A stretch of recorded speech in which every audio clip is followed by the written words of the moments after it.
Hola, ¿qué tal? Muy buenos días. Bienvenidos a Costa Rica Noticias este miércoles 23 de junio. Yo soy Elki Méndez y estaré con ustedes en este repaso informativo.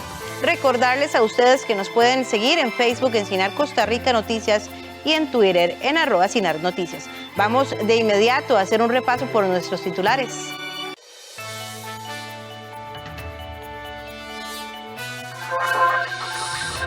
El Partido Unidad Social Cristiana habilitó 551 centros de votación que estarán abiertos entre las 9 de la mañana y las 4 de la tarde este domingo. Autoridades de salud anunciaron que el número de fallecimientos diarios por COVID-19 comienza a mostrar una disminución. Alajuelense realiza la pretemporada con el objetivo de dejar atrás el fracaso del certamen anterior. Entre enero y mayo de este año, las exportaciones crecieron un 23%, especialmente las de dispositivos de uso médico. El gobierno español aprobó este martes los indultos a los 9 líderes separatistas catalanes encarcelados por el intento de secesión de 2017. El Partido Unidad Social Cristiana ya tiene todo listo para su elección interna de este domingo. Esta agrupación política habilitó 551 centros de votación que estarán abiertos entre las 9 de la mañana y las 4 de la tarde. Estos son parte de los kits de limpieza e higiene que se empacaron para enviar en las próximas horas a los 551 centros de votación que habilitará este domingo el Partido Unidad Social Cristiana para elegir a su candidato o candidata a la presidencia de la República. Las papeletas quedaron listas y Correos de Costa Rica se encargará de distribuirlas a partir de este jueves. En el caso de nosotros, como Partido Unidad Social Cristiana, hicimos una selección de 10 proveedores en un inicio, ¿verdad? Solicitando todo lo que el Ministerio de Salud nos exigía, ¿verdad? Para cumplir con los protocolos, alcohol en gel, alcohol líquido, mascarillas, soluciones líquidas para las desinfecciones, entre otros. Tratamos de validar lo que eran certificaciones, de ahí se solicitó al proveedor distribuidora comercial Tres Haces. Ellos son los que se encargaron de todo lo que es la parte de proveernos los kits de desinfección. El partido realizó una compra de 551 kits. Para este domingo, el Partido Unidad Social Cristiana realizará su 10ª convención interna en la que por primera vez participará una mujer. En el último proceso, 113.673 personas participaron de la elección. No estamos pidiendo adhesión alguna hacia el partido. Motivamos más bien que en este año del bicentenario de los 200 años de vida republicana, todas las personas se acerquen a los centros de votación y puedan así escoger a quien creen de los tres cuál es el mejor, y en el 6 de febrero del 2022 así tener los mejores candidatos de todos los partidos para que se decidan quién es el que va a ser el próximo presidente o presidenta de la República. Se espera que los próximos resultados del domingo se den a conocer a las 6:30 de la tarde por medio de un sistema digital para la transmisión de datos. Alan Ugalde Rojas, el responsable de la fiscalización previa a impugnaciones en el área de contratación administrativa de la Contraloría General de la República, fue citado como su contacto por una de las investigadas en el caso Cochinilla. La referencia al funcionario se conoció en una de las intervenciones telefónicas a la empresaria demandada. Veamos. El gerente de la División de Contratación Administrativa de la Contraloría General de la República, Alan Ugalde Rojas, fue mencionado por la empresaria Mélida Solís como su contacto en el ente contralor. Así lo dejan ver intervenciones telefónicas hechas a la dueña de la constructora H. Solís, cuyo detalle se incorpora un informe policial del 22 de enero de este 2021, el cual forma parte del expediente judicial conocido como el caso Cochinilla. Según el documento del cual Costa Rica Noticias tiene copia, las comunicaciones reflejan la posible injerencia instrumental que tiene Alan Ugalde en cuanto a decisiones relativas a proyectos de infraestructura vial bajo posible influencia de la Contralora General y el actual ministro del MOP. El legajo judicial además hace referencia al posible vínculo de la dueña de la constructora H. Solís con el funcionario. También se denota la existencia de otra comunicación de interés que vincula a ese servidor público México Alan Ugalde Rojas con la empresaria e investigada Mélida Solís Vargas, quien se refiere al mismo como un contacto que tiene en la Contraloría General de la República cuando habla de la necesidad de conocer e interceder ante el ente contralor para la aprobación de una contratación directa o ampliación, indica el expediente. Según la investigación judicial, de lo anterior se desprende en grado probable que puedan existir acuerdos delictivos entre Ugalde Rojas y las empresas involucradas, ya que pareciera ser un contacto importante entre el particular y la administración, según se ejemplifica con la llamada en la que participa Mélida. Ugalde Rojas forma parte de una larga lista de funcionarios investigados en el caso Cochinilla. Al cierre de esta edición no había sido posible obtener un descargo del funcionario. No obstante, el propio 14 de junio, cuando se conoció que el nombre de Ugalde figuraba en el caso, la oficina de prensa de la Contraloría informó: tanto el gerente como la institución estamos en total disposición de documentar todo lo que estimen las autoridades judiciales. Don Alan se presentará de oficio hoy mismo a las autoridades para ponerse a las órdenes para lo que corresponda. Asimismo, el pasado 18 de junio, la Contraloría informó sobre 2 denuncias penales presentadas por esta entidad ante las autoridades judiciales en el 2018 y 2020, relacionadas con posibles pagos irregulares en conservación vial y la carretera a San Carlos. Según conoció Costa Rica Noticias el viernes anterior, el funcionario no había sido requerido por las autoridades. Desde el 2014, este funcionario es responsable de los procesos de fiscalización previa en materia de contratación administrativa, por ejemplo, en los refrendos. Además, junto con otros 3 funcionarios, Alan Ugalde integra el órgano colegiado de la División de Contratación Administrativa. Este órgano es el encargado de conocer las impugnaciones de todo el sector público en materia de contratación administrativa. Es decir, entre sus funciones está la de conocer las apelaciones interpuestas en contra de las resoluciones finales del CONAVI o, en su defecto, la UNOPS, organización internacional que tiene también a cargo proyectos de infraestructura vial en nuestro país. De acuerdo con lo expresado en la investigación judicial, la labor de Alan Ugalde Rojas resulta trascendental por cuanto su cargo y funciones operan en una etapa esencial de los procesos de contratación, ya que existe un fuerte interés de las empresas contratistas de ingerir en los refrendos resultados de las impugnaciones y obtener resoluciones favorables a sus intereses. A partir de las decisiones de la división a cargo de Alan Ugalde, se da firmeza a las adjudicaciones. Así ocurrió con el proceso interpuesto por la empresa FCC en contra de la adjudicación dictada por la UNOPS en favor a la empresa MECO respecto al proyecto de construcción del paso de desnivel en intersección Garantías Sociales,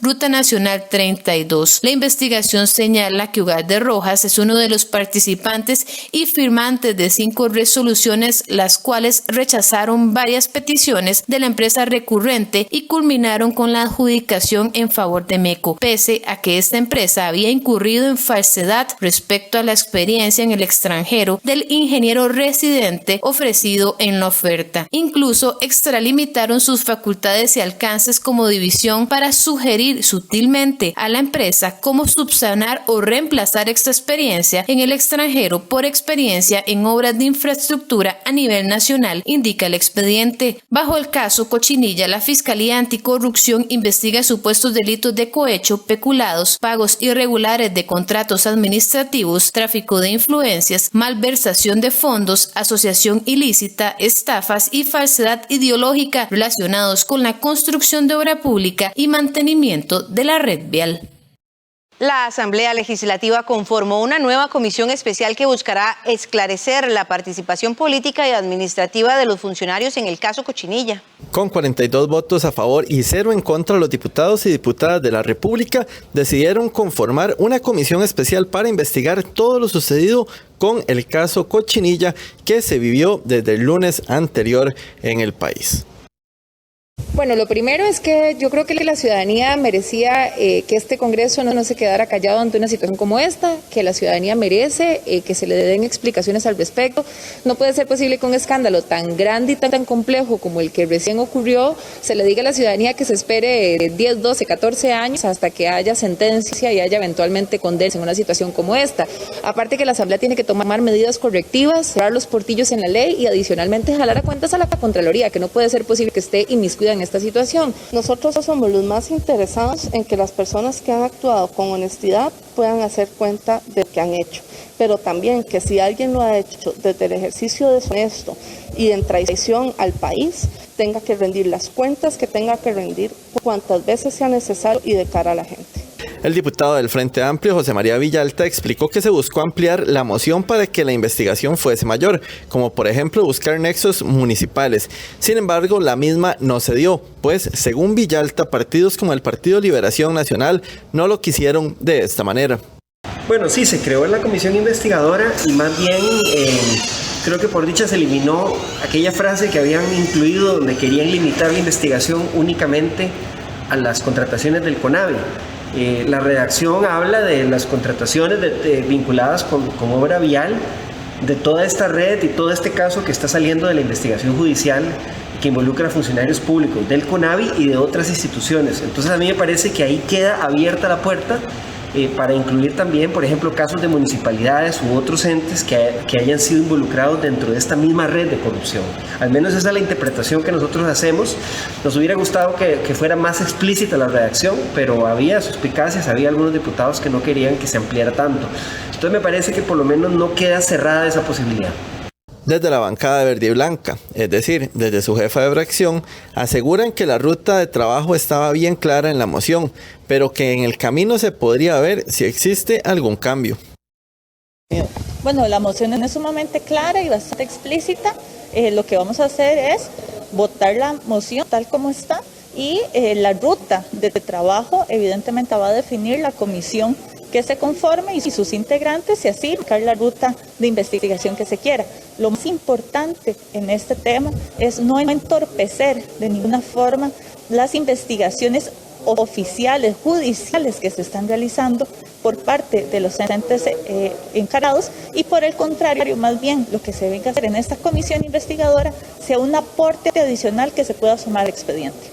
La moción aprobada por los legisladores asegura que la comisión que investigará el caso estará integrada por 2 diputados del Partido Liberación Nacional, quienes ya los eligieron, son Franji Nicolás y Paola Valladares, uno de la fracción del Partido de Acción Ciudadana, que será Enrique Sánchez, y faltan por determinar quién estará en Restauración Nacional y la Unidad Social Cristiana. Además propone un diputado de las fracciones minoritarias y uno por parte de los legisladores independientes.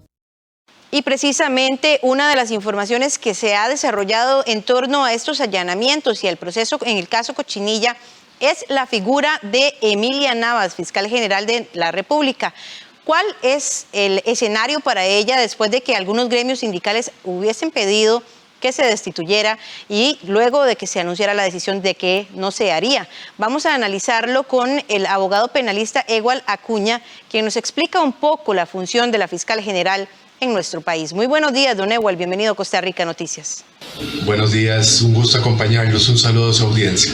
Don Ewald, ya hemos hablado bastante en Costa Rica Noticias acerca de pues un poco la situación que ha generado bastante ruido durante los últimos días, los allanamientos por el caso Cochinilla. Pero también se ha hablado mucho del papel y el rol que ha juzgado la fiscal general Emilia Navas. Un poco tal vez para poder entender todos los costarricenses este contexto que es tan complicado muchas veces y que es muy particular y ajeno a la cotidianidad de muchos. ¿Qué en sí es el rol que juega una fiscal general como Emilia Navas en este tipo de procesos que autoriza o cuánto se involucra? Primero que todo, como en términos generales, para poder entender el rol que juegan los fiscales, y ya luego vamos a hablar un poco específicamente de este caso y de la señora Emilia Navas. La fiscal general es quien ostenta la representación del Ministerio Público, es decir, al ser un órgano jerárquico y que se rige por el principio de unicidad, significa que la fiscal general delega su competencia en los demás fiscales adjuntos del Ministerio Público. De ahí la importancia de que en tesis de principio, en los casos de mayor gravedad o de mayor relevancia, la Fiscalía General esté involucrada acompañando estos procesos, que por supuesto están a cargo de fiscales adjuntos especializados en diferentes materias. En casos como este, puntualmente, don Ewald, ¿cuánto vínculo, cuánta información pudiera manejar de previo la fiscal general? ¿O no es necesariamente que esté tan vinculado o ligeramente vinculada? En este caso, ella ha advertido que se ha inhibido de conocer y ha indicado que no sabía nada del proceso.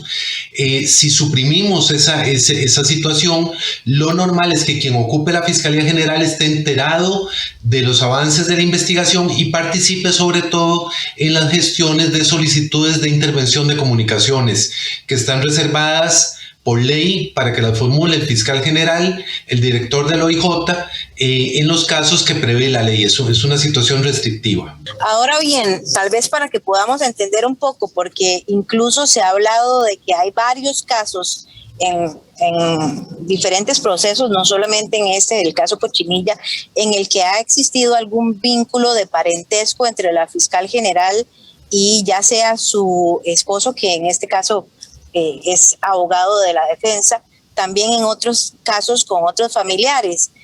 ¿Qué tan trascendental o importante es esta desinhibición de una funcionaria de tanto peso en procesos como este y de corrupción en varios tipos, en términos generales?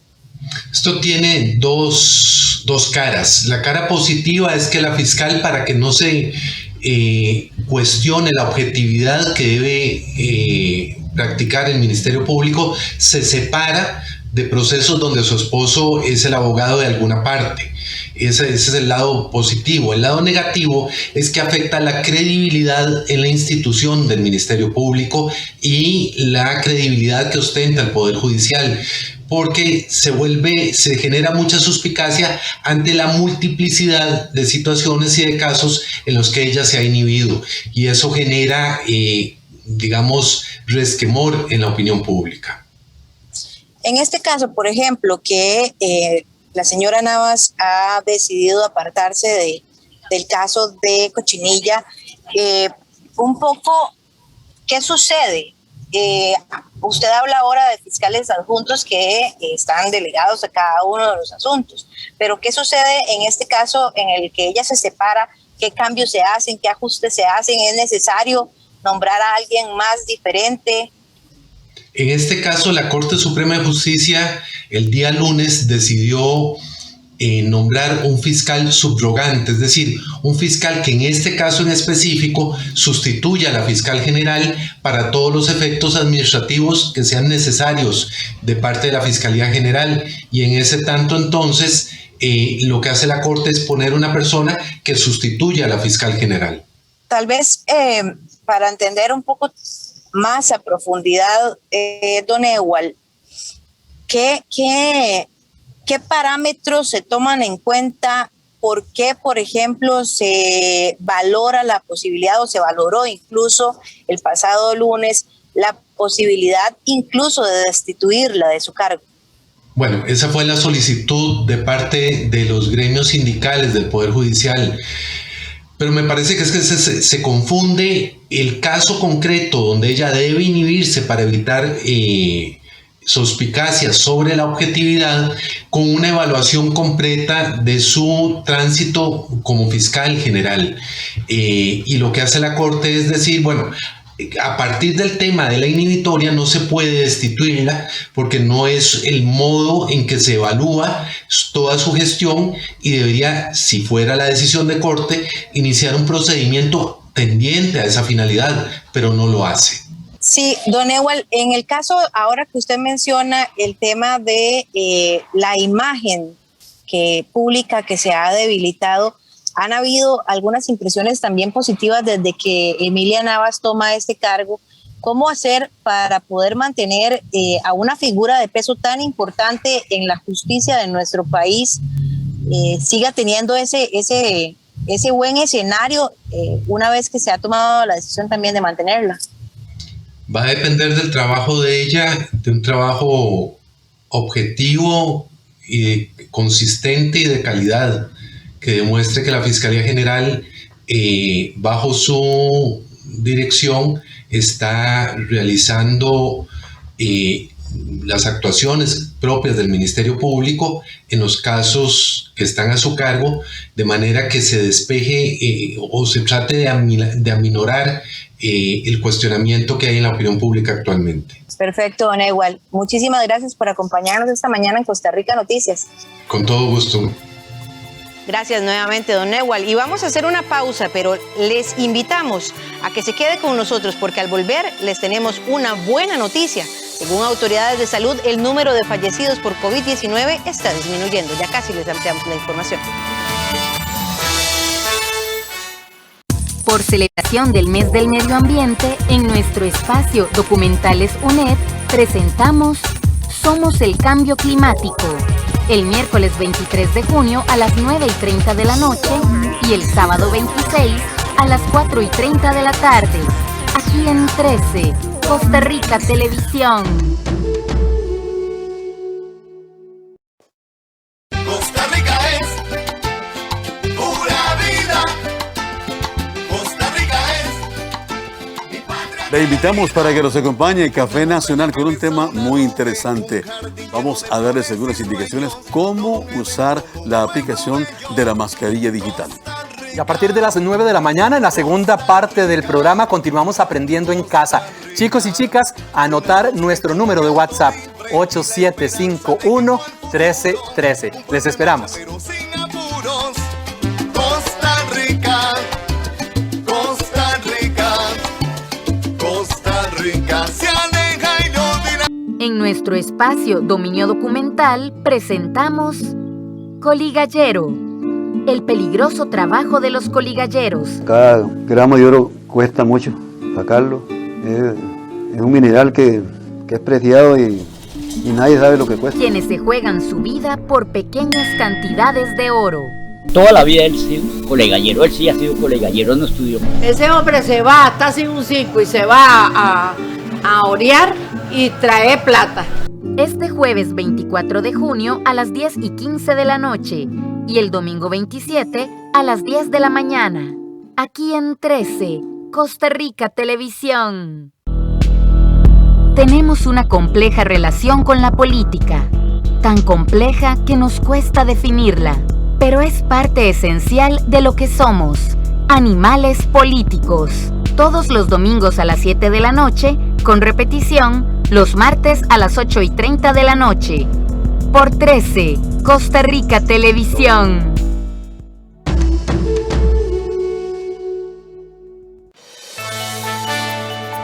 Autoridades de salud anunciaron que el número de fallecimientos diarios por COVID-19 comienza a mostrar una disminución, al igual que los nuevos contagios. Aunado a estas buenas noticias, la Caja Costarricense de Seguro Social dio a conocer que ya 1,5 millones de personas han sido inmunizadas contra la COVID-19. El Ministerio de Salud anunció que para la semana epidemiológica 24 se presentó una disminución del 9% de los nuevos casos de COVID-19. En los que respecta a fallecimientos, la semana del 6 al 12 de junio contabilizó 171 decesos, mientras que del 13 al 19 de junio sumamos 144 muertes, lo que nos da un promedio diario de 20 personas que perdieron la vida con relación al COVID-19. Según la entidad, para este martes 22 de junio se registraron 1.525 nuevos casos de COVID-19, 16 fallecimientos y se mantienen 1.145 personas hospitalizadas, de ellas 8 en centros privados. Del total de hospitalizados están 450 en UCI y 693 en salón. Por su parte, los equipos vacunadores de la Caja Costarricense del Seguro Social registran la colocación de 2.331.030 vacunas contra la COVID-19, según datos del Sistema Integrado de Vacunas, con corte al lunes 21 de junio. El 88% de la población mayor de 58 años, el grupo 2, según la priorización de la Comisión Nacional de Vacunas, ya cuenta con al menos una dosis de vacuna contra COVID y 795.063 personas ya completaron su esquema de vacunación. Esto es un dato importante porque la vacunación, como todos sabemos, es una herramienta complementaria a todas las otras medidas que como población hemos implementado para prevenir la transmisión de la enfermedad de COVID.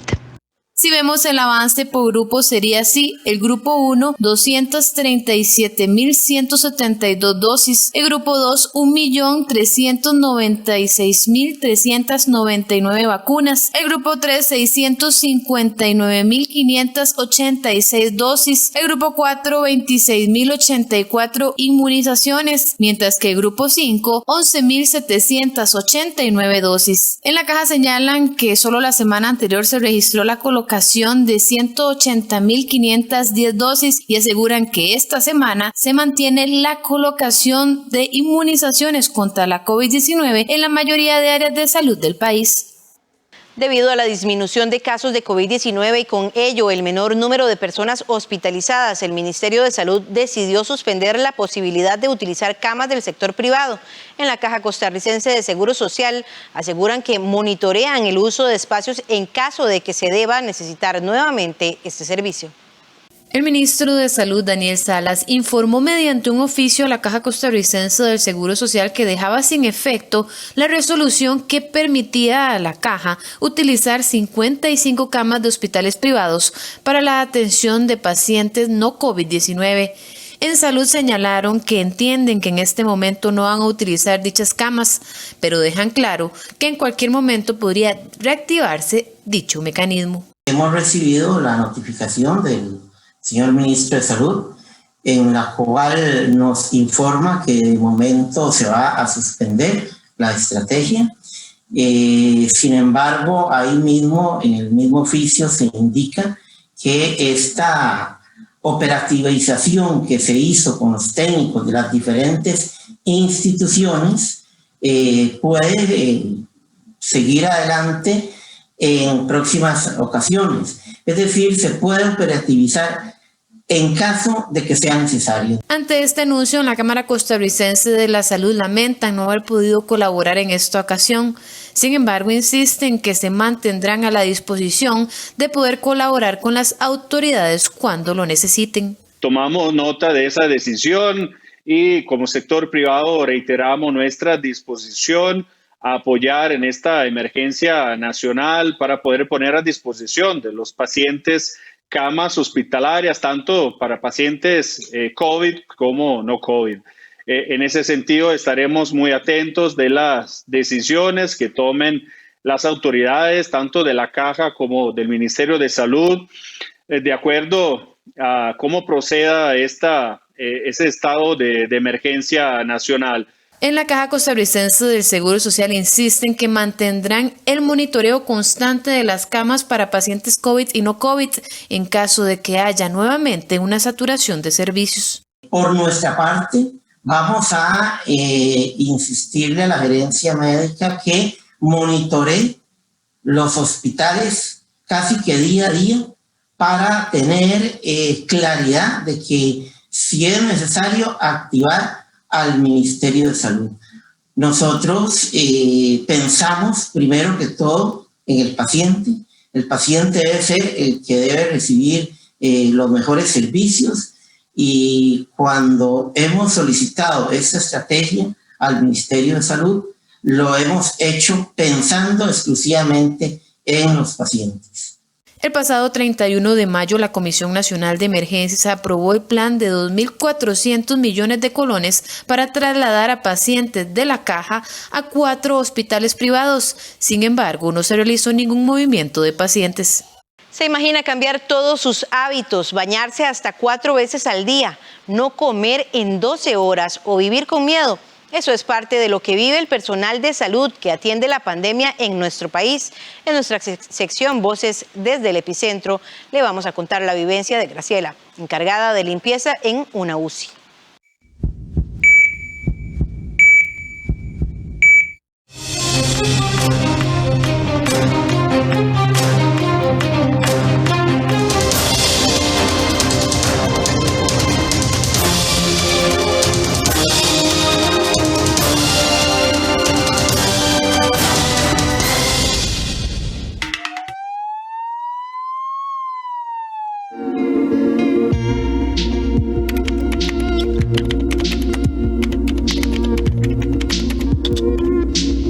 Para nosotros es difícil un día a día aquí porque vemos los pacientes cómo se agravan.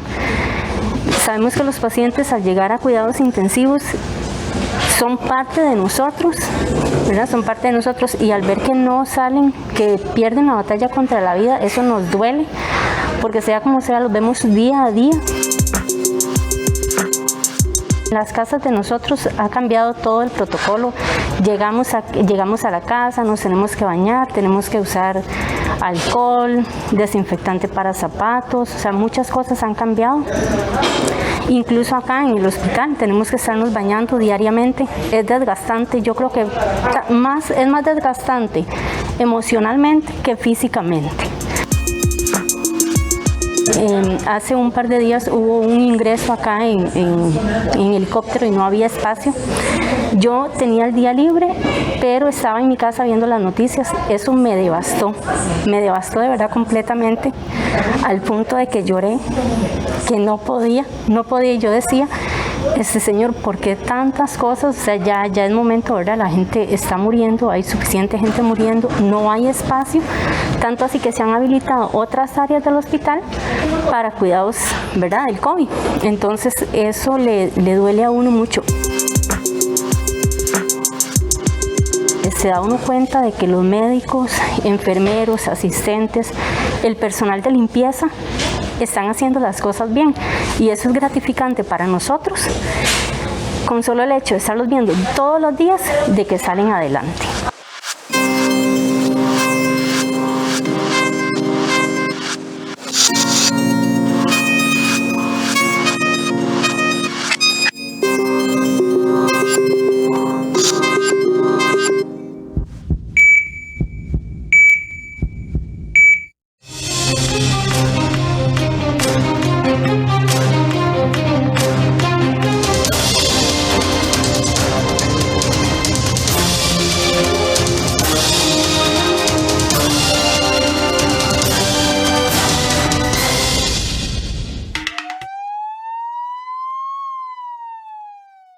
La Comisión Nacional de Emergencias informó que para finales de esta semana se espera el ingreso de una nueva onda tropical en el país, por lo que hacen un llamado a las personas que viven en regiones de alto riesgo para que se mantengan atentas. En este momento se mantiene alerta amarilla para todo el Pacífico, Valle Central, Sarapiquí y zona norte, mientras que el Caribe se encuentra en estado de alerta verde. La tarde del martes habían ingresado la onda tropical número 7, que generó aguaceros muy intensos, fuertes vientos y deslizamientos en diferentes zonas del territorio nacional. Según manifestó Lidier Esquivel, jefe de la Unidad de Investigación y Riesgo de la Comisión Nacional de Emergencias, aunque las lluvias han estado muy intensas, han sido de corta duración. Entre las zonas más afectadas estuvieron el Caribe Norte, la zona norte, el Valle Central, Oeste y Guanacaste. Diferentes regiones han reportado aguaceros muy intensos, vientos, igualmente deslizamientos y en algunos casos desbordamientos rápidos. Las lluvias, si bien es cierto, han estado muy intensas, han sido de corta duración. Las regiones más afectadas han sido el Caribe Norte, la parte de la zona norte, el Valle Central Oeste y Guanacaste de último. Hay que recordar que estamos en plena época lluviosa y el paso de estos eventos es muy frecuente. Posiblemente en lo que resta de esta semana vamos a tener otra onda tropical afectando nuestro territorio. Los microempresarios de Cartago ofrecerán sus productos los lunes y martes en el mercado del Cantón. Esta feria, que forma parte de Cartago Emprende y del programa Cartago Innova, busca impulsar la economía de estos trabajadores.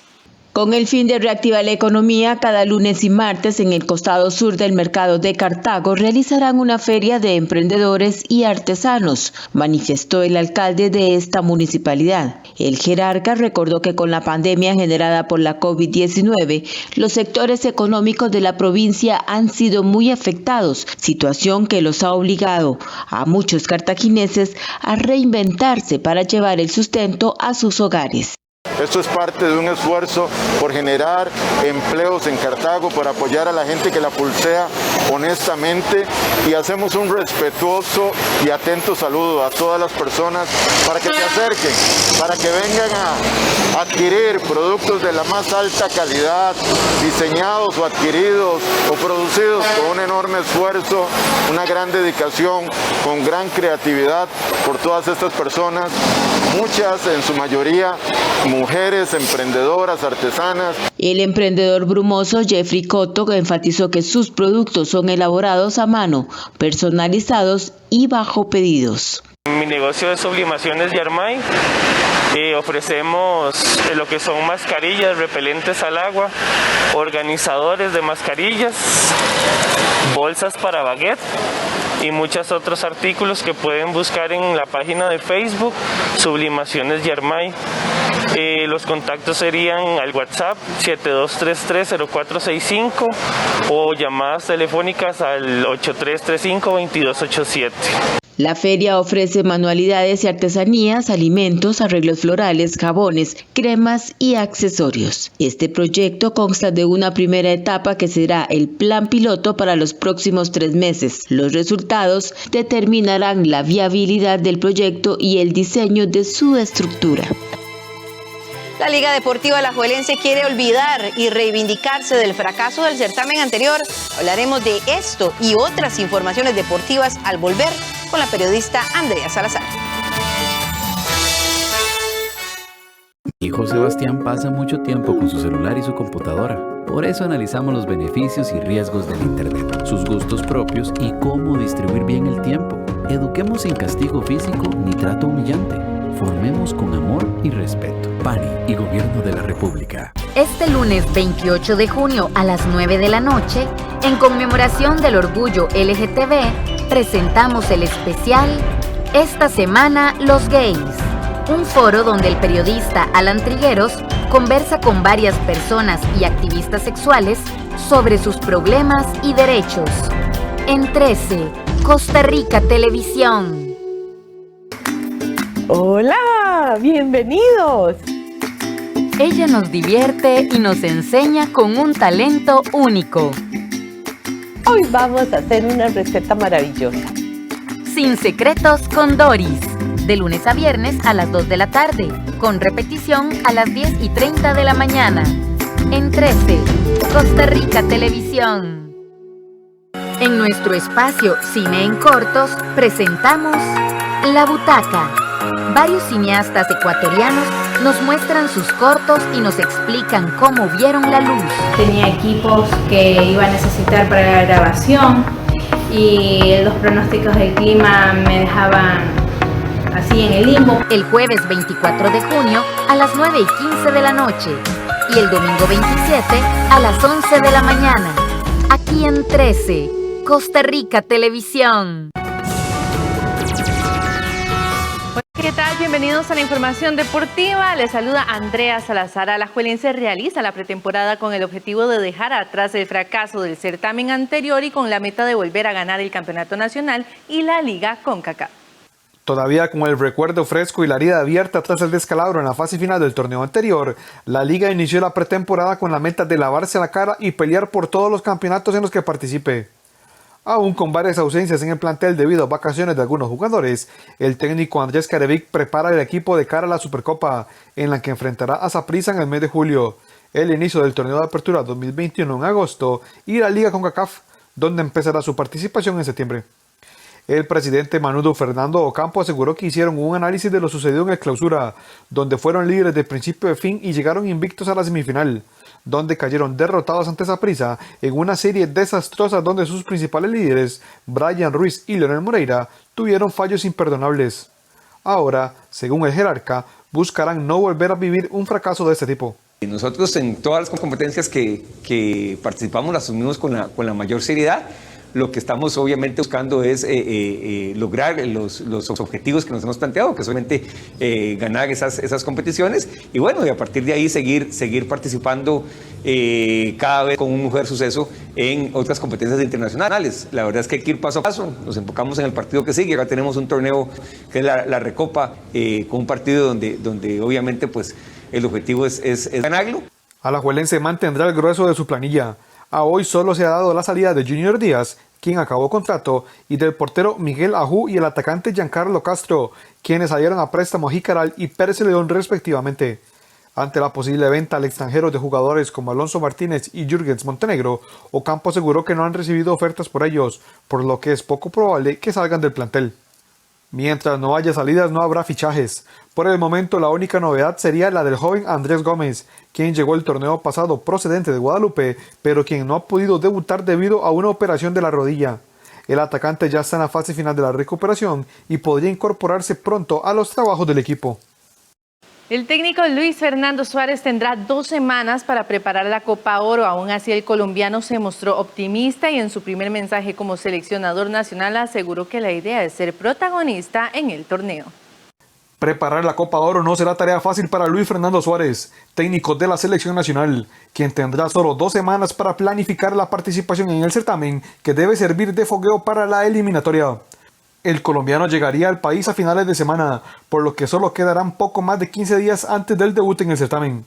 La labor es aún más difícil si se toma en cuenta que el campeonato nacional no ha iniciado, que hay equipos en pretemporada y jugadores de vacaciones, por lo que no podrá verlos jugar y deberá guiarse por los videos de los últimos partidos de la tricolor.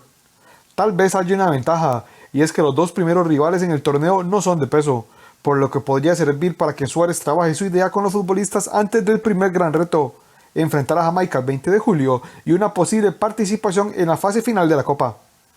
El técnico se mostró ilusionado por la oportunidad de dirigir a Costa Rica y aseguró que sabe de la presión que hay por conseguir buenos resultados.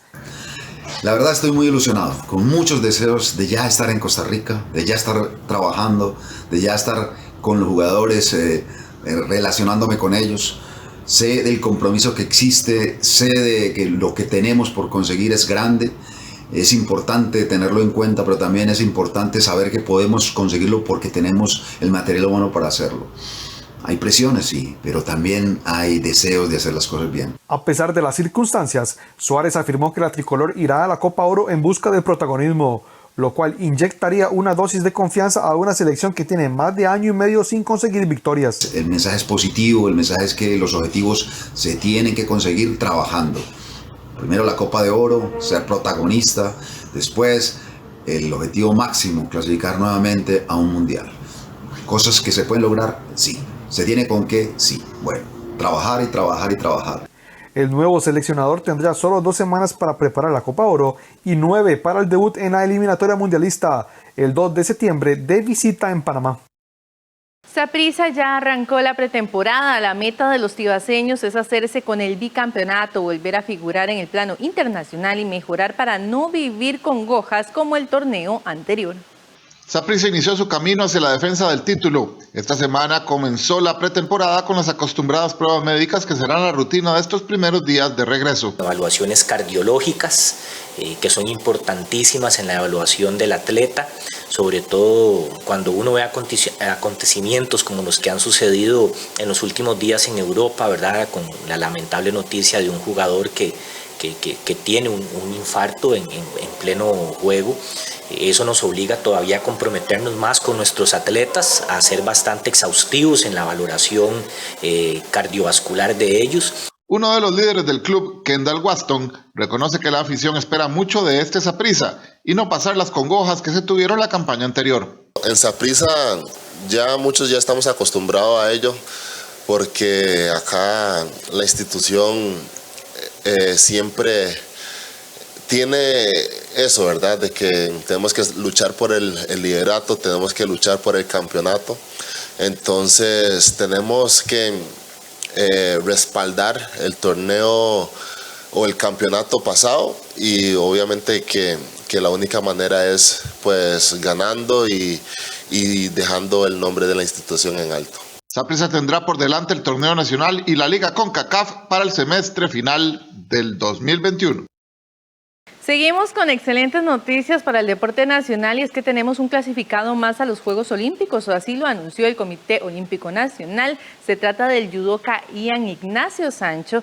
Esto según el ranking mundial, el tico se ubica en la posición 69 del planeta con 814 puntos al no ser superado por ningún otro judoka y sin más torneos por disputar. Sancho se deja la plaza y se convierte ahora en el 11º representante de Costa Rica en esta cita olímpica.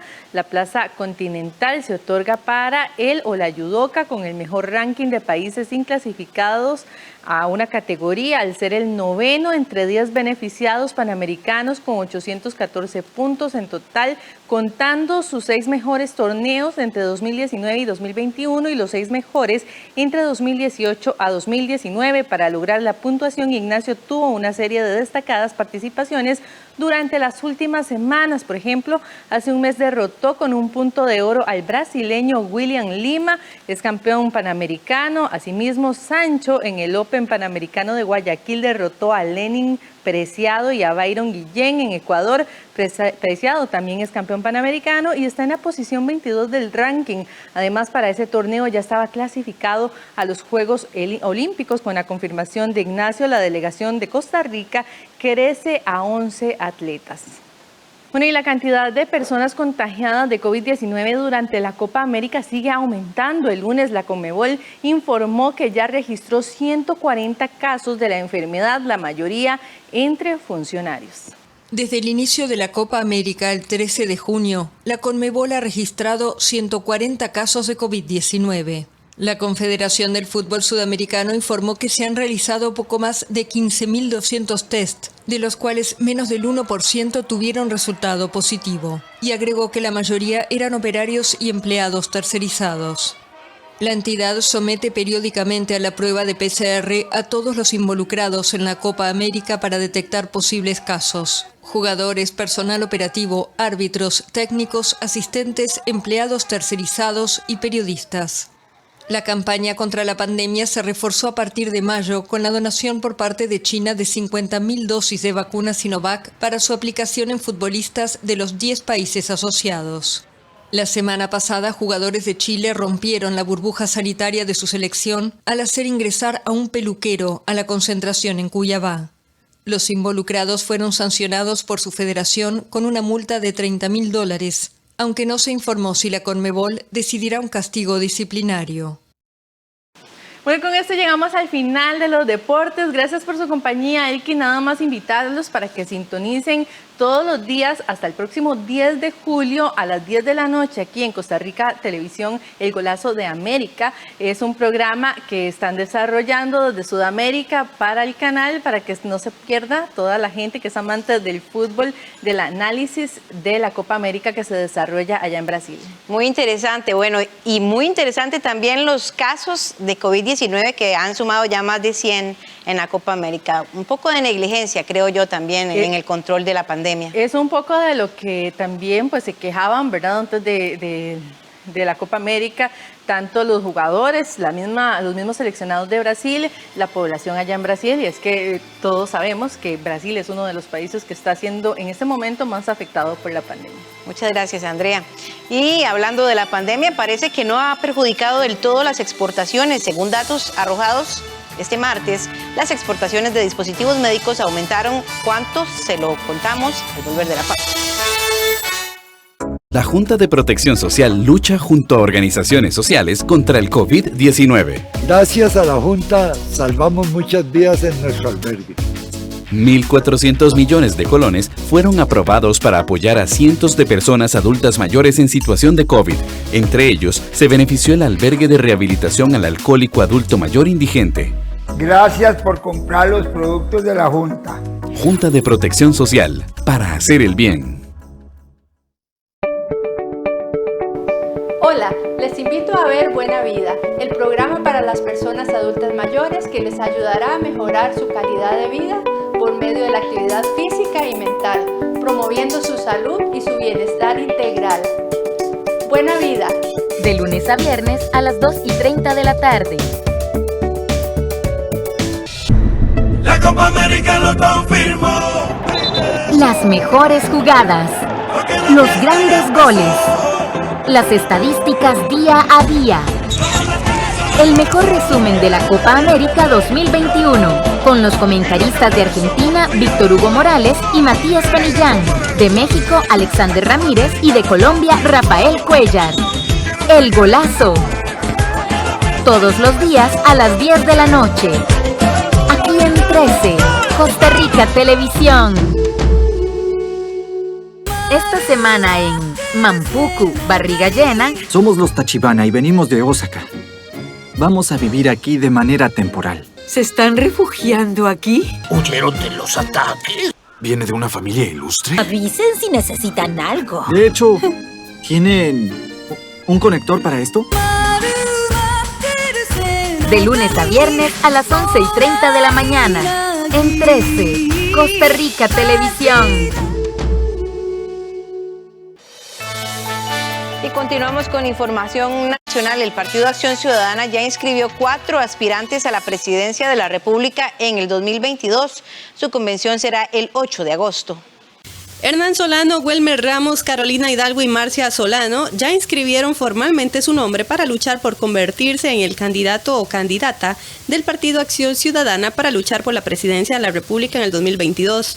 El PAC realizará su convención interna el próximo 8 de agosto, pese a tener pendiente el pago de más de 600 millones por estafar al Tribunal Supremo de Elecciones en la campaña del 2010.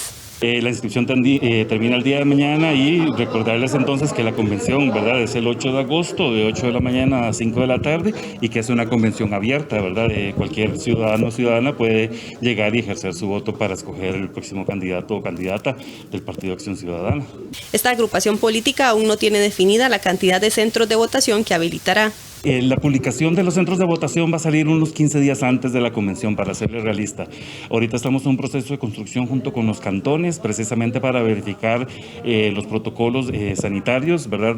A diferencia de las convenciones anteriores, se nos complica un poco la organización en el sentido de que ahora requerimos mucho más personal y ese personal con hasta experiencias además de las convenciones de los demás partidos, ¿verdad? Se ha visto que es insuficiente y hemos estado como tratando de reforzar eso.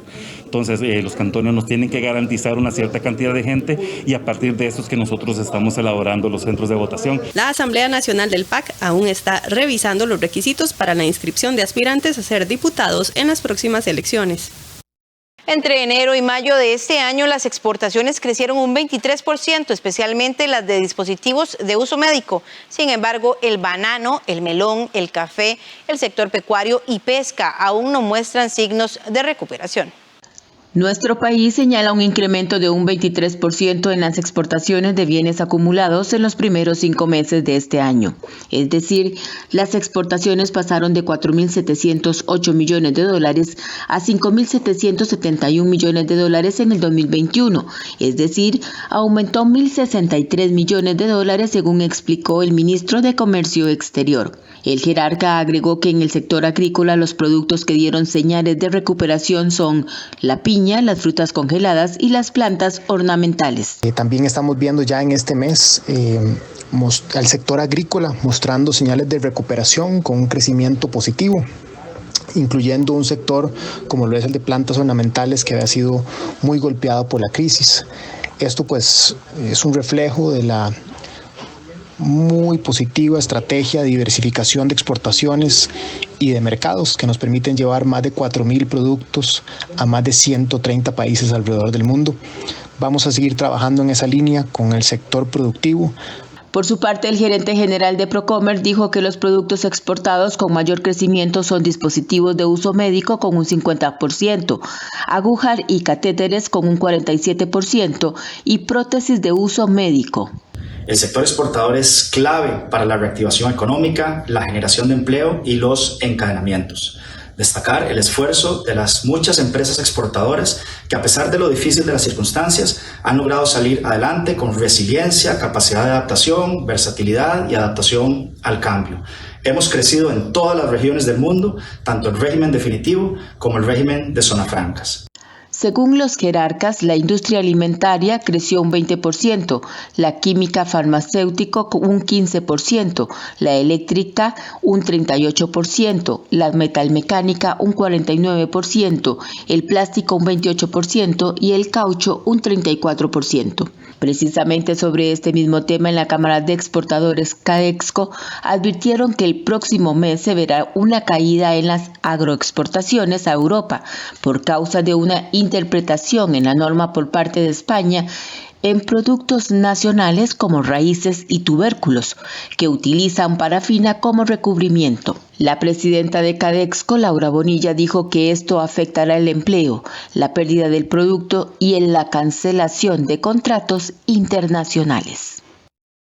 El ministro de Obras Públicas y Transportes, Rodolfo Méndez Mata, fue denunciado ante el Ministerio Público por un supuesto incumplimiento de deberes que se relacionan al caso Cochinilla. Repudio y condeno con la mayor energía posible la conducta de aquellos funcionarios que en el ejercicio de sus deberes hayan traicionado la confianza en ellos depositada, pero y sobre todo traicionado la esperanza del pueblo de Costa Rica.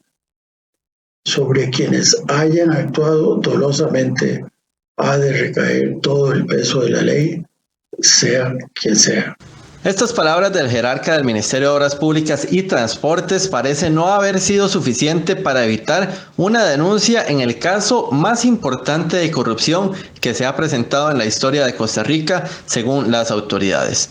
Y es que, según confirmó la Fiscalía de la República a Costa Rica Noticias, tal y como podemos ver en la pantalla, el ministro Méndez Mata fue denunciado por un supuesto incumplimiento en la función de sus deberes. Yo lo único que le puedo decir es que yo soy un ciudadano que cumplo con mi deber de evitar caer en la omisión. Si nosotros conocemos algo, los ciudadanos, pues debemos denunciarlo de conformidad con el artículo 11 de la Constitución Política. Los funcionarios públicos son simples depositarios de la ley y no pueden arrogarse facultades que la ley no les concede, al grado de que si alguien conoce o está en una situación, en un cargo que le obliga a denunciar, tiene que hacerlo. Mata ha sido claro en que desde su puesto él dará las facilidades al Ministerio Público para llegar a las últimas consecuencias de este penoso caso. He dado instrucciones para que de la misma manera que lo hemos venido haciendo desde el 2018, cuando empezamos a brindar colaboración al OIJ, se le brinde a las autoridades judiciales todas las facilidades y todas las informaciones que requieran para llevar a buen término su labor de investigación. El mandatario de la República, Carlos Alvarado, fue claro en ratificar la confianza que le tiene a Méndez Mata en su puesto. He conversado con el ministro en varias ocasiones y lo he dicho así: si hay alguien que hoy puede no solo hacer la obra pública, sino contribuir a que esto se resuelva, es alguien de la credibilidad y de la experiencia como la tiene don Rodolfo Méndez Mata. Y él tiene mi confianza para esa tarea, para llevar adelante este proceso. Porque también hay que subrayar algo que ustedes mismos como prensa lo han hecho últimamente. Esto no es un tema que viene de 1 o 2 años atrás. Este es un tema sistemático que ha estado enquistado en esta institución. Desde el primer poder de la República, la bancada más grande del Congreso, Liberación Nacional, indicó que no han visto el tema a fondo, pero que si el ministro de Transportes está involucrado en el caso, debe hacerse a un lado de su puesto. Nosotros no hemos tomado ninguna decisión en esa línea. Lo que sí fuimos enfáticos desde el día 1 es que todo involucrado funcionario público en este tema debe separarse temporalmente de su cargo mientras se realiza la investigación. Si los órganos judiciales analizan y determinan que don Rodolfo está involucrado, de igual manera él debería separarse. Actualmente, y es importante decirlo, el ministro Méndez Mata no es imputado por el caso Cochinilla. Y esta semana estamos en la Semana de la Seguridad Vial, y para hablar un poco al respecto de esto y cuáles son algunas de las necesidades que se tienen en cuanto a la seguridad de muchas de las personas que manejan principalmente motocicleta, que se exponen diariamente y que son el grueso de los casos de fallecimientos en carretera, está con nosotros Daniel Cohen, quien es presidente de Automóvil Club de Costa Rica, y nos amplía una campaña que han propuesto y desarrollado en este marco. Vamos a darle la bienvenida. Muy buenos días. Buenos días, un gusto estar en su programa. Don Daniel, tal vez explicar un poquito la propuesta, el proyecto en sí que ustedes han planteado ayer en conferencia de prensa, en medio o en el marco más bien de la Semana de la Seguridad Vial. Bueno, cómo no. En efecto, esta semana estamos rememorando la Semana de Seguridad Vial Nacional, y en el marco de esa actividad, el Automóvil Club de Costa Rica encontró un espacio adecuado para hacer el lanzamiento del programa Cascos Seguros y Accesibles que nos ha encomendado la Federación Internacional del Automóvil. Este es un proyecto encaminado a establecer la viabilidad, la aceptación de los usuarios de cascos para motociclistas, también de que reciban educación los motociclistas de las bondades de usar un casco y de usar un casco que tenga certificaciones internacionales. Don Daniel, cuando ustedes hablan de accesibilidad, ¿se refieren a costos o a buenos costos para las personas que no tienen acceso? Justamente, hay varias razones por las que los motociclistas no utilizan casco, y una de ellas es que los buenos, los cascos que cumplen con normativa y que protegen adecuadamente son un tanto onerosos, costosos. Este casco que desarrolló la Federación Internacional del Automóvil es muy asequible,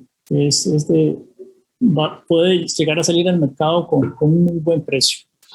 Don Daniel, tal vez es importante hacer énfasis en el uso adecuado, en el contar con los implementos necesarios para la seguridad, no solamente de quienes manejan vehículos, sino también principalmente los motociclistas, que terminan siendo los números más lamentables de fallecimientos en carretera. El control que se debe tener en cuanto a un buen equipo y en cuanto a contar siempre con lo que la ley regula. Claro, el motociclista es de los usuarios de las calles y carreteras quizás el más vulnerable. Andan a velocidades altas, por decirlo de alguna manera, contrario que si lo comparáramos con un peatón que solo camina, pero y entonces esa vulnerabilidad hace que sea importante que se proteja, y proteger la cabeza, siendo que este es el órgano más importante del cuerpo humano, es fundamental, y hacerlo con un accesorio que cumpla con normativa internacional, que tenga regulaciones, pues es parte esencial del diario quehacer de los motociclistas, que hoy día hay una fuerza laboral enorme, que con lo que ha sucedido con la pandemia pues se implementó la entrega a domicilio, etcétera. Entonces la fuerza de motociclistas es muy grande, y requerimos que utilicen elementos de protección adecuados. Don Daniel, por último, ustedes hablan de que exista una mejor regulación, una mejor legislación en cuanto a las normas que se deben de tener en carretera, a los controles, y pues me imagino que también un poco las sanciones, ¿verdad? Al no cumplir con estos requerimientos, que no se trata solo de cumplirlos por un tema de leyes y de ahorros en multas, sino también por una seguridad y por proteger la vida. El programa va encaminado a promover en el mundo que los gobiernos de estos gran cantidad de países que conforman el mundo adecúen o implementen legislación para justamente que los implementos de seguridad que se vendan en los países respondan a ciertas regulaciones internacionales y a muy altos estándares. Entonces, de allí que eso es lo que otro de los objetivos que se pretende con este programa del Automóvil Club de Costa Rica, y es que el motociclista use implementos adecuados.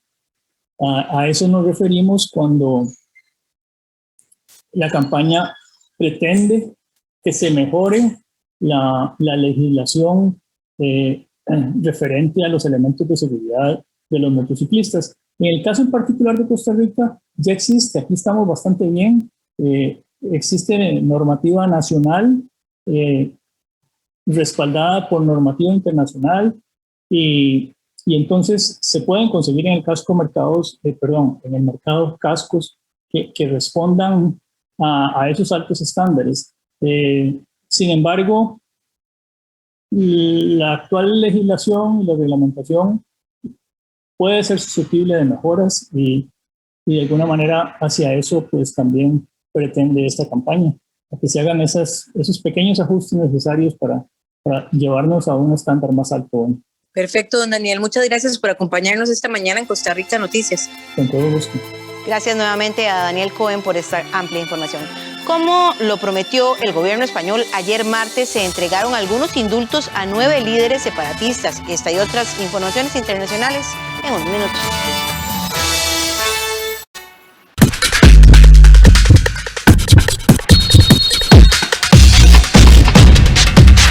El mejor resumen de la Copa América 2021. El golazo. Todos los días a las 10 de la noche. Aquí en 13, Costa Rica Televisión.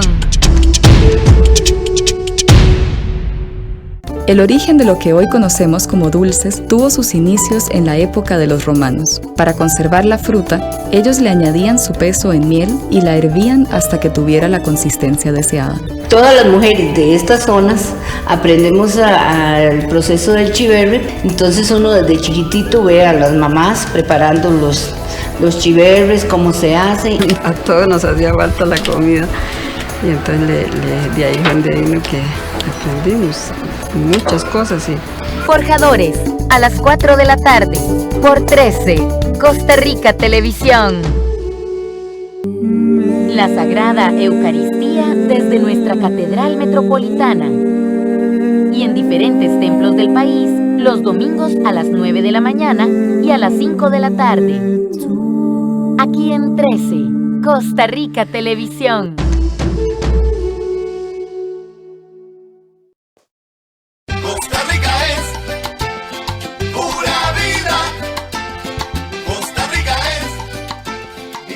Le invitamos para que nos acompañe Café Nacional con un tema muy interesante. Vamos a darles algunas indicaciones cómo usar la aplicación de la mascarilla digital. Y a partir de las 9 de la mañana, en la segunda parte del programa, continuamos aprendiendo en casa. Chicos y chicas, anotar nuestro número de WhatsApp, 8751-1313. Les esperamos. Costa Rica, Costa Rica, Costa Rica se aleja y no dirá. El gobierno español aprobó este martes los indultos a los 9 líderes separatistas catalanes encarcelados por el intento de secesión de 2017, una muy controvertida decisión con la que busca abrir una nueva etapa para acabar con el enfrentamiento en Cataluña. El gobierno español aprobó el martes los indultos a los 9 líderes separatistas catalanes encarcelados por el intento de secesión de 2017. El presidente del Ejecutivo, Pedro Sánchez, defendió la controvertida decisión, con la que busca abrir una nueva etapa. En este día miramos al futuro con más optimismo. Hoy, con esta acción, queremos abrir una nueva etapa de diálogo, de reencuentro y cerrar de una vez por todas la división y el enfrentamiento. Los 9 indultados, entre ellos varios exmiembros del gobierno regional de Carles Puigdemont, la expresidenta del Parlamento catalán y líderes de asociaciones separatistas, fueron condenados en octubre de 2019 a penas de cárcel de entre 9 y 13 años por su participación en el fracasado intento de independizar a Cataluña. Sánchez explicó que los indultos serán parciales, ya que se conmuta la pena pero no la inhabilitación para ejercer cargos públicos, y están condicionados a que los beneficiados no cometan delitos graves en un tiempo determinado. Estos perdones están lejos de satisfacer a los independentistas en el poder en Cataluña, quienes exigen una amnistía a un extremo que implicaría borrar los delitos cometidos, así como la celebración de un referéndum de autodeterminación, posibilidades descartadas por Madrid. La derecha, por su parte, acusa a Sánchez de buscar mantenerse en el poder, ya que su gobierno minoritario precisa del apoyo de parte de los secesionistas en el Congreso. Según un sondeo reciente, la medida es rechazada por el 53% de la ciudadanía española, aunque en Cataluña el 68% la aprueba. Los neoyorquinos acudían a las urnas el martes para unas elecciones primarias de resultado incierto que designarán al alcalde de la pospandemia de la mayor metrópolis de Estados Unidos. Los neoyorquinos comienzan a elegir a su alcalde de la pospandemia. En este feudo demócrata, el vencedor de las primarias de este partido será posiblemente elegido en noviembre, tras unos comicios que lo enfrentarán al vencedor de las primarias republicanas. Quien obtenga la victoria reemplazará al alcalde saliente, Bill de Blasio, que culmina 8 años de un gobierno con gran impopularidad. Es hora de un cambio. La ciudad ha sufrido mucho con la pandemia. Será crucial que el próximo alcalde resuelva qué hacer con la política fiscal, cómo equilibrar el presupuesto, que los niños regresen a la escuela y todo el resto de las cosas que necesitan hacerse. Los demócratas registrados deben elegir entre un grupo diverso de 13 candidatos. Eric Adams, un ex policía negro moderado y presidente del distrito de Brooklyn, lideraba las encuestas más recientes con la lucha contra la criminalidad al frente de su campaña. El empresario tecnológico Andrew Yang, también moderado, y quien prometió pagar $1,000 a cada estadounidense cuando fue precandidato a las primarias demócratas a la presidencia, también se ubicó entre los favoritos durante gran parte de la campaña. Nueva York necesita ley y orden, necesita mucho de eso. Soy una neoyorquina nativa y he visto cambios radicales y no veo lo que me gusta. Creo que cada voto cuenta, la gente necesita dar un paso al frente y votar. Es un deber estadounidense y es el precio de la democracia. Catherine García, otra moderada, y Maya Wiley, una abogada negra especializada en derechos humanos, recientemente apoyada por la congresista Alexandria Ocasio-Cortez, pretenden convertirse en la primera mujer alcalde de Nueva York. Creo que necesitamos más mujeres en el poder. Es tan simple como eso. Necesitamos más personas de color en el poder. Necesitamos más mujeres en el poder. Y creo que podría ser algo realmente bueno. Tiene que ser una persona calificada. No debe ser solo por su género o cualquier otra cosa. Tiene que ser una persona calificada, pero espero una mujer. Un nuevo sistema de votación que pide a los electores clasificar a 5 candidatos por orden de preferencia torna los pronósticos casi imposibles. A menos que un candidato reúna desde el inicio más del 50% de los votos, un escenario muy improbable, el aspirante que quede último es eliminado y sus votos son redistribuidos hacia su segunda opción. Y así con el resto, hasta que un candidato supere el 50%.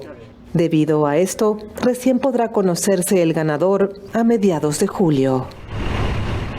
Millones de personas participaron el lunes en un simulacro de desastres realizado simultáneamente en todo México, tras más de un año de suspensión de estos ejercicios por la pandemia de COVID-19.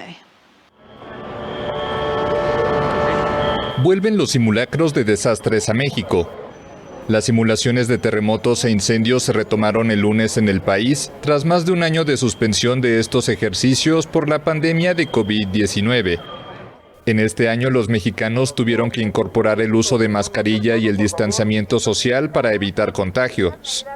Según las autoridades, unas 6 millones de personas participaron en la capital en un simulacro de sismo, aún con el recuerdo del terremoto de septiembre de 2017 que dejó 370 muertos.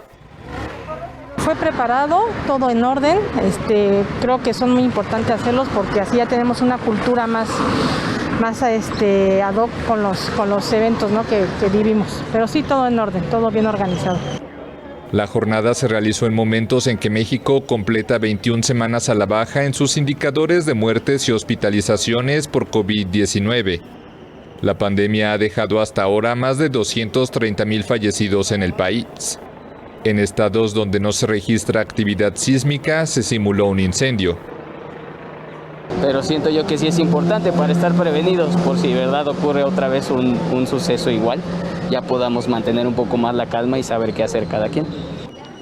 Este tipo de ejercicios adquirieron un significado especial en México el 19 de septiembre de 2017, ya que el temblor de 7,1 grados de ese día se registró horas después de un simulacro para conmemorar el sismo de 1985, el más mortífero en la historia del país.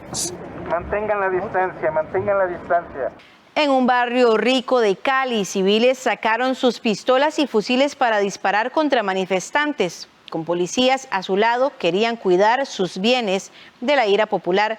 Tras 50 días de protestas, el odio de clases se instala en la tercera ciudad de Colombia. Cali lleva más de 50 días de protestas. Las manifestaciones sacaron a la luz el fuerte descontento contra el gobierno, pero también una realidad soterrada, el odio de clases en la ciudad colombiana. El 28 de mayo, una turba de barrios marginales arribó al exclusivo sector de Ciudad Jardín y trató de incendiar una estación de policía. Los vecinos respondieron a tiros. Esa fue la jornada más sangrienta del llamado paro nacional, que dejó 13 muertos en la ciudad. Allí, en ese momento, se vivió algo como una guerra civil, en la cual en un bando estaban civiles preocupados por sus hogares y sus bienes, y la policía, y por el otro lado manifestantes que no eran manifestantes sino delincuentes y vándalos, queriendo imponer esa anarquía y ese caos en nuestro barrio. En Ciudad Jardín prácticamente nadie salió a manifestarse cuando el presidente Iván Duque decretó en plena pandemia un alza de impuestos para la clase media, que luego retiró. Ni tampoco contra la represión policial, que avivó el malestar. Quienes empezaron las movilizaciones contra el gobierno el 28 de abril fueron sindicatos y estudiantes que exigen un cambio de rumbo. Pero también jóvenes negros y mestizos de sectores populares, arrinconados por la pandemia, que arrojó 3 veces más personas en la pobreza en Cali que en el resto del país. Queremos que los mismos derechos que tenga alguien con un poquito de plata, que es lo mismo del pobre, porque el Estado solo está beneficiando a los ricos. Los manifestantes con los que habló la France Press tienen entre 15 y 35 años. Son trabajadores informales, estudiantes o desempleados por la pandemia. Piden trabajo, educación y salud y no se sienten representados por el Comité del Paro que negocia con el gobierno en Bogotá. Sin nada que perder, han cerrado calles enteras para instalarse en verdaderos campamentos urbanos que han provocado desabastecimiento de comida o medicamentos, lo que exaspera a una parte de la población. Porque nosotros estamos hablando de un paro, ¿cierto? Entonces nosotros al hablar de un paro tenemos que hacer que nada funcione.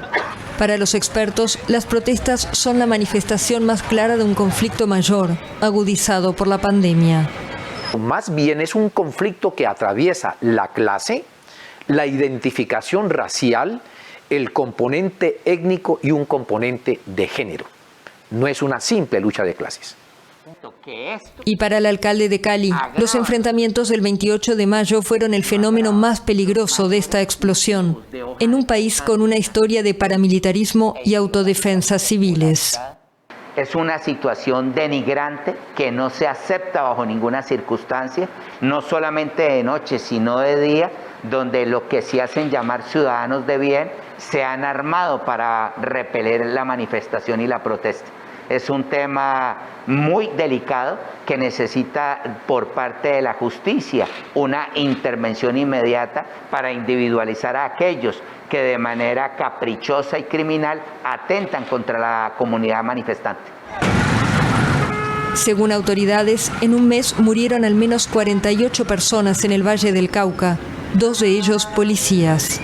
El lunes, la alta comisionada de la ONU para los Derechos Humanos, Michelle Bachelet, manifestó su grave preocupación por la represión contra manifestantes en Colombia, especialmente en Cali. El expresidente de Armenia, derrotado por el primer ministro saliente en las elecciones legislativas, anunció el martes su intención de impugnar los resultados electorales ante los tribunales y amenazó con protestas. La oposición armenia impugnará los resultados de las elecciones legislativas del domingo.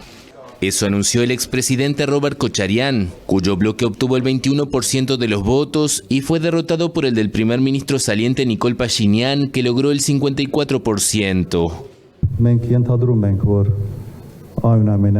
Creemos que hubo violaciones masivas. Ciertamente vimos el uso de recursos administrativos y remitiremos el asunto al Tribunal Constitucional.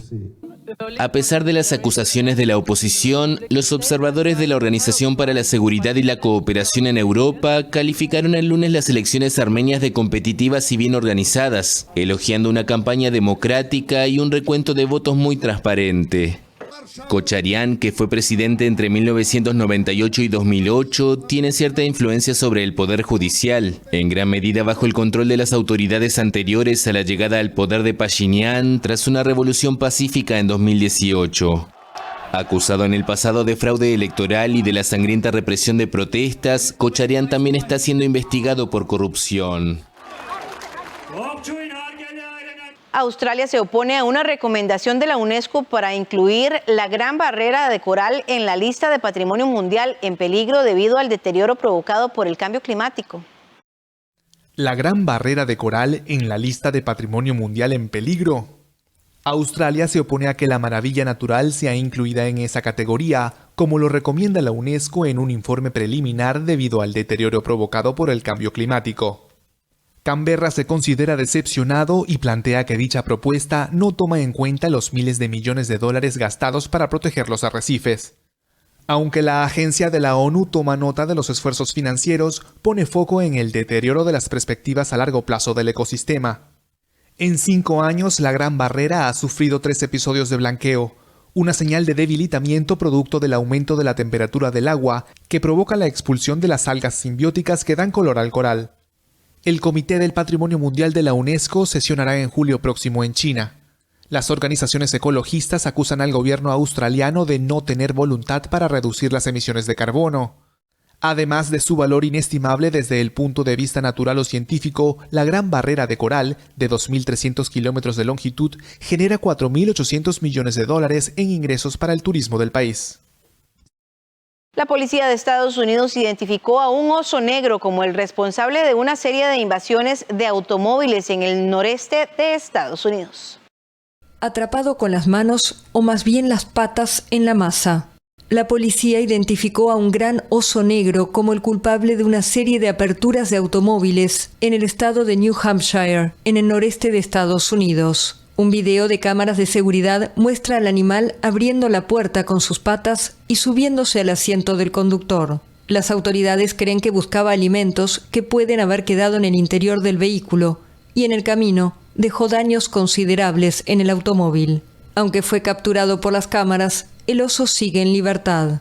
La policía de Thornton indicó que advirtió a las autoridades de la casa locales y pidió a la población no dejar alimentos ni desechos de comida que puedan tentar al peculiar ladrón. En nuestra sección Animales en Libertad conoceremos algunas curiosidades de la marmota. Este roedor es muy importante para los granjeros de Estados Unidos y Canadá, pues según una tradición folclórica los ayuda a predecir el fin del invierno y la llegada de la primavera.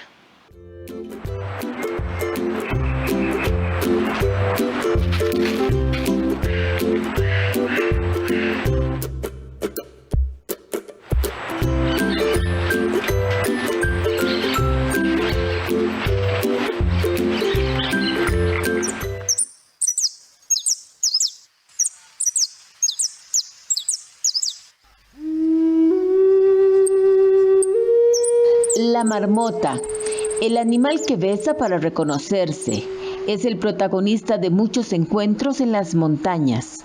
Es uno de los animales más bonitos y divertidos que hay y no se puede evitar amarlo. Durante las caminatas por los senderos de montaña de Euroasia y Norteamérica, en los Alpes centrales y occidentales y en los Pirineos, a unos 2.000 metros sobre el nivel del mar, no es raro encontrarse con una marmota, con parejas o pequeños grupos. A lo lejos puede observar una divertida bola de pelo que corre rápida y ágil entre las rocas o entre los claros y luego desaparece rápidamente en su guarida. En los casos más afortunados es posible acercarse un poco más y tomar fotografías maravillosas, especialmente en caminos donde están más acostumbradas a la presencia del hombre. El mundo de la marmota es realmente fascinante. Las marmotas viven en familias, el macho, la hembra y sus cachorros. Se reproducen a principios del verano y las camadas suelen ser de 2 a 5 cachorros. Son muy juguetonas y les encanta pasar el rato en las rocas extendidas al sol. Pero si por casualidad hay 2 marmotas peleando, es porque una está defendiendo el territorio de su vecina. En verano deambulan por la guarida en busca de comida. Son vegetarianas. Se alimentan de hierbas, brotes, raíces y flores. En el invierno se la pasan durmiendo, es decir, que hibernan. Mientras que en verano se abastecen de alimentos que acumulan en forma de grasa en el cuerpo, de manera que pueden estar durante meses sin comer. Las marmotas son animales organizados, especialmente cuando se trata de defenderse de posibles peligros y depredadores como las águilas o los zorros. Mientras están ocupadas buscando comida, siempre deben vigilar el territorio alrededor de la madriguera para asegurarse de que todo esté en silencio. ¿Alguna vez ha visto usted una marmota de pie sobre las patas traseras? Esta es la posición del centinela que vigila su guarida y al resto de su familia de los depredadores. Este simpático animalito tiene un día. El Día de la Marmota. Es un método folclórico usado por los granjeros de Estados Unidos y Canadá para predecir el fin del invierno, basado en el comportamiento del animal cuando sale de hibernar cada 2 de febrero.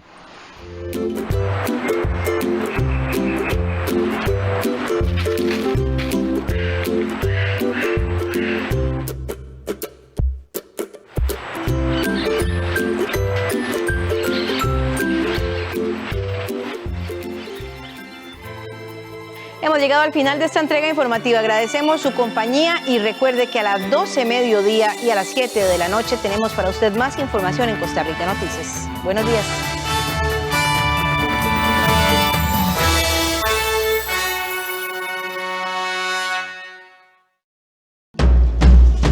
Estás viendo 13, Costa Rica Televisión.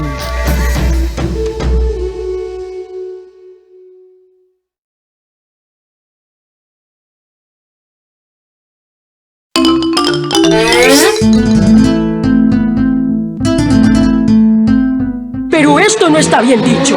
Esto está... ¡Dicho el buen chico!